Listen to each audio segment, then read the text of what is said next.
Welcome back, everyone. Spring and summer is a time for new growth and taking bold action together. So we hope these stories will inspire you to live boldly, take wise chances, and with our friends and family make a difference together. Today, we're continuing our stories of The American Story, 102 Tales from American History by Jennifer Armstrong and illustrated by Roger Roth. So lean in with the spirit of adventure, grab a friend, and let's enjoy the story together. 1919, The Great Convoy. The Great War was over, and it was clear that the days of the horse were over too. So that's World War I. This had been the first war to use tanks and airplanes, automobiles and trucks. The U.S. Army took a look across the country when it got home. What if a war came to this continent? Would the Army be able to move its new machines around? Were America's roads keeping up with the speed of the modern age? On July 7th, the Army First Transcontinental Motor Convoy left Washington, D.C. and headed for San Francisco, 3,310 miles away. There were motorcycles, an ambulance, trucks of all kinds, cars, a gasoline tanker, a tractor, troop transports, a tank, a water truck, kitchens on wheels, a total of 81 vehicles. They made their way west at an average speed of 6 miles an hour to go 3,000. Take forever.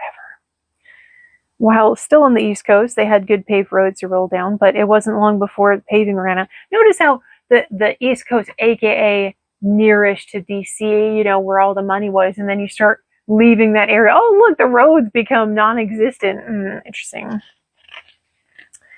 But it wasn't long before the paving ran out and there was nothing but dirt tracks, muddy ruts, and rickety bridges. There were some turnpikes, but no real highways. In 1919, there were still very few cars in the country, and most people didn't travel far from home. And you have to figure that that Mrs. Benz, who took their vehicle, it was around the U.S., right?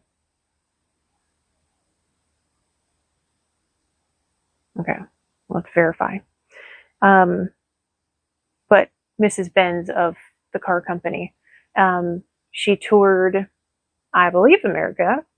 And then you've got the Hotchkisses who travel around in a motorcycle, and they have told people of how difficult it was just to travel around. These roads were very rough, but we didn't need roads like that because very few people had cars, so it just wasn't needed at the time.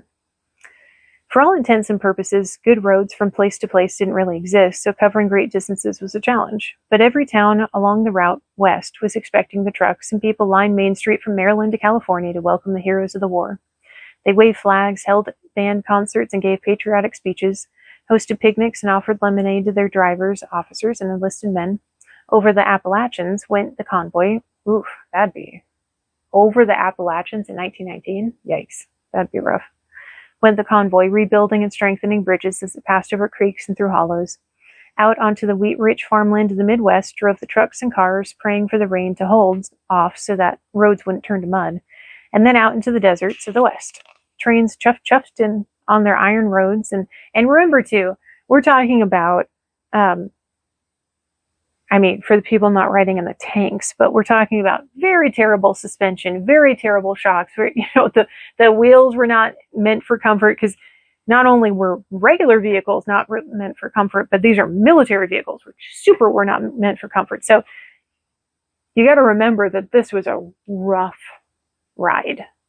Probably akin to the covered wagons, honestly, slightly better, but because you're not riding on the wood, wheel, but it would be rough going. Let's see. Okay. Trains chuffed on their iron roads and crop dusters purred through the air above, but the Army vehicles struggled with one obstacle after another, sometimes stuck for days at a time. After 2 months of breakdowns, flat tires, wrecks, and miscellaneous delays, they finally rolled into San Francisco. 2 months for the Army to cross the country. Obviously, something had to be done. A modern country with a great military should have a road... I wonder why they were going to San Francisco. Should have a road system to match it. Among the officers with the expedition was young Colonel Dwight Eisenhower. The trip was difficult, tiring, and fun, he wrote later, and it got him thinking. Years later, Eisenhower would be the great general of Allied forces of World War II, and then 34th President of the United States. He never forgot how hard and toilsome it had been to drive from coast to coast, and during his presidency, he initiated the interstate highway system. The route of the old 1919 convoy is now Interstate 80. If you drive real slow and roll the window down, sometimes you can still hear an echo of cheers and the grinding of gears from the army that drove across America. And the note here, the automobile, gasoline production, and road building came together to create the American car culture, which stressed personal liberty and independence and helped usher out the era of communal train travel.